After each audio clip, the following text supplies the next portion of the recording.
Hey, you guys, and welcome back to another episode of the Beautiful Podcast.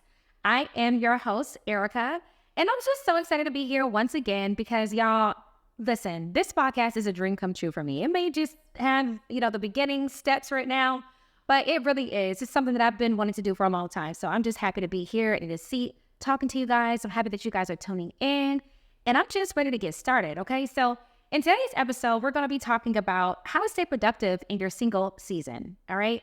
And that's one thing that I really want to make sure that we understand. Being single is just a season. It doesn't mean that we're going to be single forever. And it's not a curse. It's not the worst thing that could be going on in your life. That's something that I had to learn and realize. Not that I was, too down or depressed about it, but it's something that's very powerful, something very empowering about changing your perspective when you think about your life and your years or your season of being single. So oftentimes I will survey my followers, I'll survey my friends, and I'll ask them what kind of topics do they think I should cover on my podcast. So today, my single ladies want me to talk about how to stay productive in your single season, okay? So I want to go over some things. Don't worry, y'all. I'm getting cue cards. Next episode, cue cards. But yeah, so one thing that they wanted me to mention is really how to regain focus, right? So I don't know about you, but I'm totally a love girl. So when I'm in a relationship, I am all in. I am head over heels. I am focused. I'm trying to see how we can elevate together, how we can grow together, how this relationship can just go to the next level, right? But I realize that sometimes your focus can change and you can start to lose a little bit of your own identity. Now, this is not something that everybody goes through, but it is very common. It's very often that people will get into relationships and they will use a lot of their energy and mindset and focus to focus on the relationship itself. And it kind of causes you to neglect you and who you are. So when you're single and you're in your single season, I feel like that is the perfect time to be selfish, right?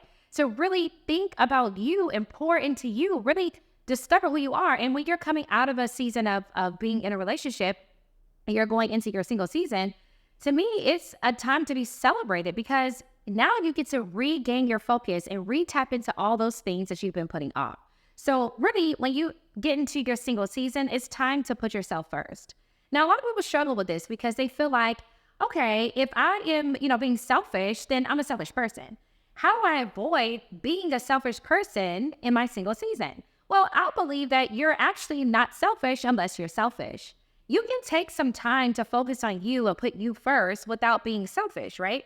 And so some of the ways that I avoid that is if I've been focusing on myself all week or for 2 weeks, I'll then take time to self-reflect and say, you know what? I haven't really poured into anybody else this week. I haven't really done anything for anybody outside of myself this week. Let me schedule time with friends, family, my church. Let me look for an opportunity to serve, right? And honestly, if you're not a selfish person, it's going to naturally come up. You're going to naturally start to feel like, dang, I feel a little disconnected. I haven't been around my people, right? But that doesn't mean that you should bash yourself, right? That you should feel so bad because you're focused on yourself and your goals, right? And again, when you're in a relationship, you really don't have that capacity because other things, other people exist. So you have to kind of share that room with other people. But when you're in your single years, you can fully take advantage of that. You can fully take advantage of your time to pour into yourself, to reprioritize and regain your focus, okay? So that's the time for you guys to really think about what it is that you want to do, who you want to be, and how you're going to take the steps to get there. So for me, I like to focus on what I call the Lees, okay? Mentally, physically, financially, spiritually, actually, okay? And I like to take those categories because it just helps me focus. It makes me feel like I'm not missing anything when it comes to analyzing myself. And one thing that I really like to do, you guys, is to take a self-audit. Now, I'm a business owner. I know some of you are business owners, so we understand the importance of doing a business audit, right? And a business audit, typically in a large corporation, is like every 90 days. They'll come in and do an audit and just look at the numbers, look at, the profits, see what's working, what's not working. And they do an audit of the business so they can make better business decisions for a better year or a better quarter or a better next semester.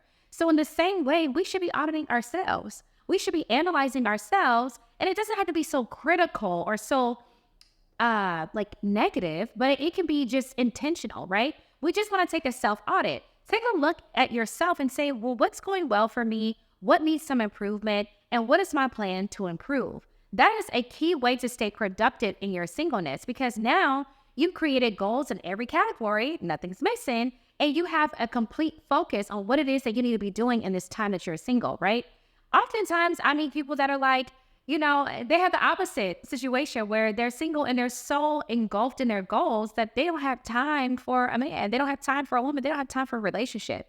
And we can learn something from that, right? They're so fulfilled in themselves that they understand that it's going to take them to make room, right? They got to scoot over a little bit to allow for a relationship to come to them. So in the same way, when you're single, it's time to get serious and get focused on you, understanding what areas need improvement, and just making the plan to do so. Another thing that I like to do is to practice my self-development and growth, right? I used to, even in a relationship, I used to think about like, I can't wait for him to go on vacation so I can read this book. I've been putting this book off, right? Because I'm just so busy all the time. If I'm not doing wife stuff, I'm doing, business stuff. And if I'm not doing business stuff, I'm doing whatever, family stuff, So I used to, make sure that I took advantage of the time that I had to myself. But when I'm in my single years, now I don't have to, it's not limited. It's like, no, I can go, read that book, get into that book club, join that mentorship, and just fill myself up with personal growth tactics, the things that I really like to do that really make me feel whole and complete. And that's the purpose, right? That's the thing that we should be doing in our years and our times of singleness, is really pouring into ourselves and making sure that we are whole and complete, right? Again, when I look at single seasons, I look at them as just opportunities for growth, opportunities to reinvent yourself. This is like exciting. You get to experience a whole new life, right? I tell people all the time, I'm in my third life. And I love that for me, because it's like most successful people that I know, they don't just do life one way forever. Like they're changing careers, they're changing the way they live, they're changing their lifestyle, they're changing the state they live in, the cars they drive. They're often changing because they're going to do the things that work for them in that season, and then they're going to elevate. They're going to grow. They're going to do what's right or what's good for the next season or the next part of them. So we can't be afraid of that change. And I think that's really what it is, right? We're just afraid of the unknown. We don't know how it's going to be or how long it's going to be or what it's going to be on the other side of singleness, and that makes us avoid it. But really, I think embracing singleness is really where you find your strength. That's really where you can become empowered. All right. Another thing that I like to do, something kind of crazy, right, is I like to make sure that I'm not just growing for my individual self, but I'm preparing and growing for the next relationship, right? And it doesn't mean that I'm going to hop into another relationship really soon, but it does mean that I really want to analyze myself before getting into a new relationship so I can see where I can improve, what things I can do to make the next relationship better. And that's where, to me, accountability comes in. A person who shows accountability is a person who is growth-oriented, who has the mindset that's abundant, who knows that it's going to take stretching and bending and uncomfortability to get to their next level. And I don't know about you, but I'm really serious about elevating. I'm really serious about getting to my next level. So accountability is absolutely important. And the reason why I bring this up in this topic is because I like to do something that helps me be accountable whenever I exit a relationship, right? And that is, I like to talk to my exes and find out, what it was like experiencing me. What was this experience like? What are the things that you think I could have done better? That's a scary thought for a lot of people. Like, hold on, wait a minute, you want me to be candid like that and ask them what he thought was wrong? Yeah, because who better to tell you about you than the person who experienced you to the highest capacity? Now, I do not recommend you do this with people that you had a falling out with, or it was a toxic situation that it opens up too many doors and X, Y, and Z. If you had a bad breakup, this is probably not for you. But if you have an ex that you consider yourself okay with, friends with, or cordial with, and you guys can have a mature conversation, I think it's worth a shot. I think you should call and text or talk and just see what do they think was, something you could work on. And maybe you can share the same thing with them if they're open to it, That way you can kind of understand some things you can be accountable for, some ways that you can improve yourself. Because again, when you realize the things, the ways that you can improve and grow, it's not so you can take them negatively, or we shouldn't take them negatively, but we should be like, okay, that's where I can actually increase or grow so I can get to my next level. So I really love when I am able to pinpoint things to work on. It gives me something to do. It gives me a challenge that's just going to make me improve myself, right? So I like to embrace those thoughts. I like to embrace the things that I need to work on, my character flaws, and not to say that, hey, this is just the way I am and I'm not changing, but to say, okay, you know what? Let me consider that. Let me take some truth from it. And it doesn't mean that that person or that ex that you're talking to is 100% valid, but they may have some valid points. So make sure that you're talking to an ex that you think, is going to keep it real, not just a hater, okay? So the next thing that I want to talk about is when you're single or in your single season, this is a great time to reconnect with friends and family. Again, just being in a relationship, you're occupied, okay? We neglect our friends, we neglect our family sometimes, and this is a good time to get back in touch with them and start doing the things that you weren't able to do. So myself, I was in a different state when I was in my relationship. So my grandparents are getting older. My mom is growing without me. My younger siblings, they're, now they can drive and they pick me up from the airport, and it's just scary, right? Because I remember changing their diapers just yesterday. But those critical time and years, you're missing out on because you're busy, pouring into your own family and building your own family. But when you're in your years of singleness, take advantage of connecting with your family and tapping in with them and creating traditions, creating these things that you can do with them every so often, so that they can still feel your presence even when you're gone, even when you are building your own family or when you get into your next relationship. They can feel your love. They can feel your presence, right? I know for me, yes, I'm the Beyonce of the family. All right. They love when I'm around. But when when I was in a relationship, I was busy. I had business, I had work, I had all these things that were going on as a wife that I didn't get to spend as much time as I would if I weren't in a relationship, with my family. So now that I'm in my single season, I'm like scheduling, at-home projects with them and helping to reorganize the house and taking them on vacations and just doing all these explorative things that I wasn't able to do because I was occupied with something else. My life is different. So when you're in your years of singleness, this is a great time to reconnect with those people. I'm happy to do that. I'm really looking forward to the great things, the joy, the abundance, the getting back to me and who people knew me to be before, I transitioned and lived a different life, Another thing that I'm going to talk about is healing. Ooh, healing is a scary topic. You know why? Because healing is a journey. It's not a place that you arrive to. You don't go to a place and you say, hey, I'm healed, right? It's just something that you have to continually work on. It's part of life. And you'll be healing through different things in every season of your life, but you have to get good at healing. And that's why all of these things that I'm going through are just ways to get better at being you. Get to know yourself to the highest capacity is the best way to heal.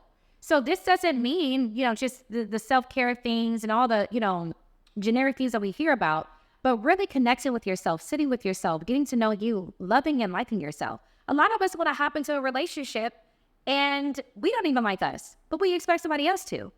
Now, how does that work, right? I embrace the time that I have to sit with myself and get to know who I am. My likes, my dislikes, my boundaries, what I like to tolerate, what kind of people, how I like to show up, how I like to dress, what I like to eat. I really like to get to know who I am or who I'm becoming, rather, right? Because things are changing. Every 5 to 6 years, you as a person, you're changing. What you like, what you enjoy changes.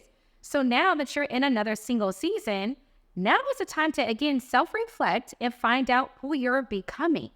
What does that person look like? What do they drive? Where do they work? What is their career? What is their income? Where do they frequent? Who are their friends, right?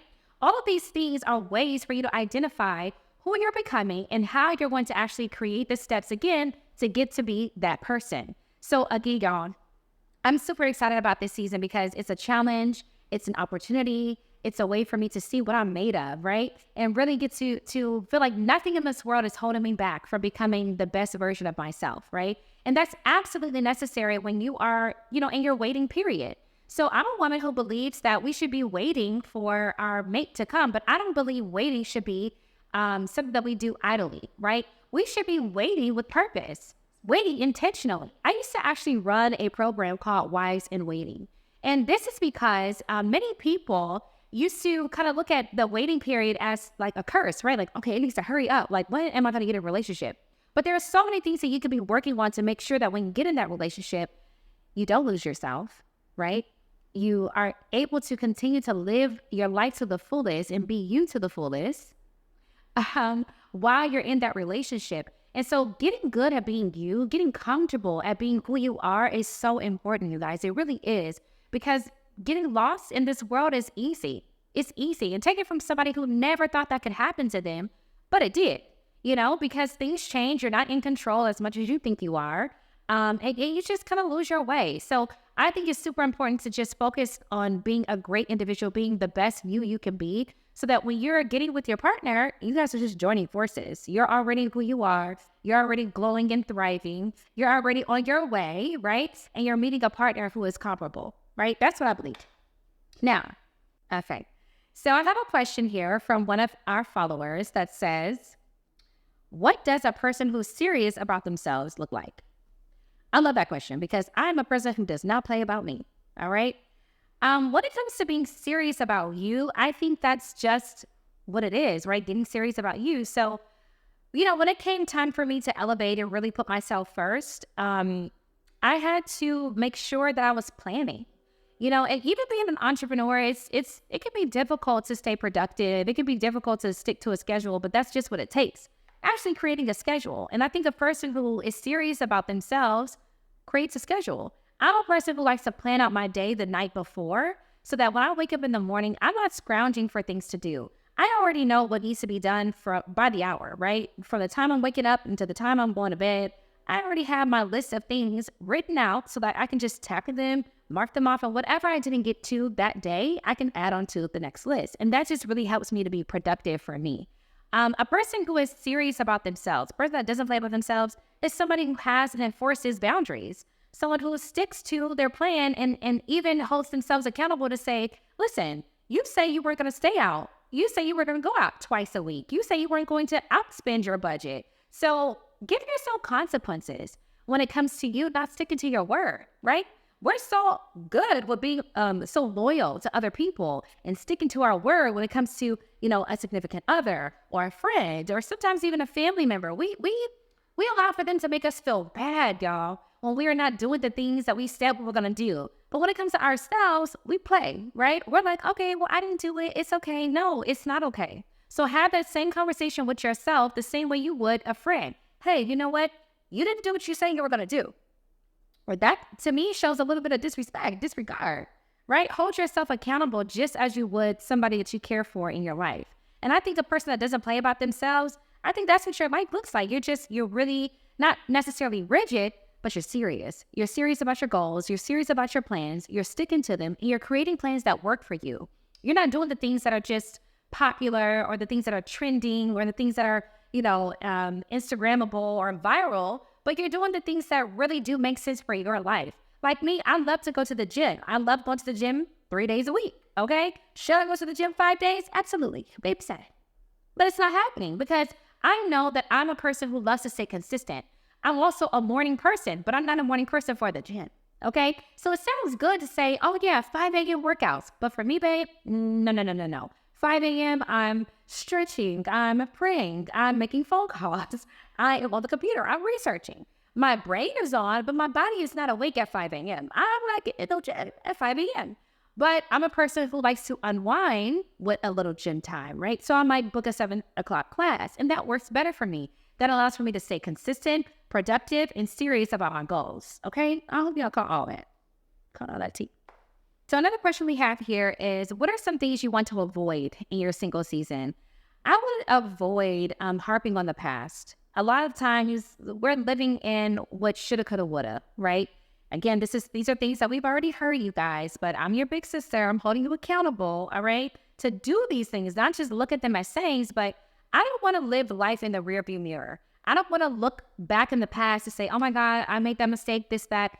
I wish I would have done this, and I'm just full of regret, right? And this is not just in a relationship, but this is anything when you're moving forward or when something doesn't work out.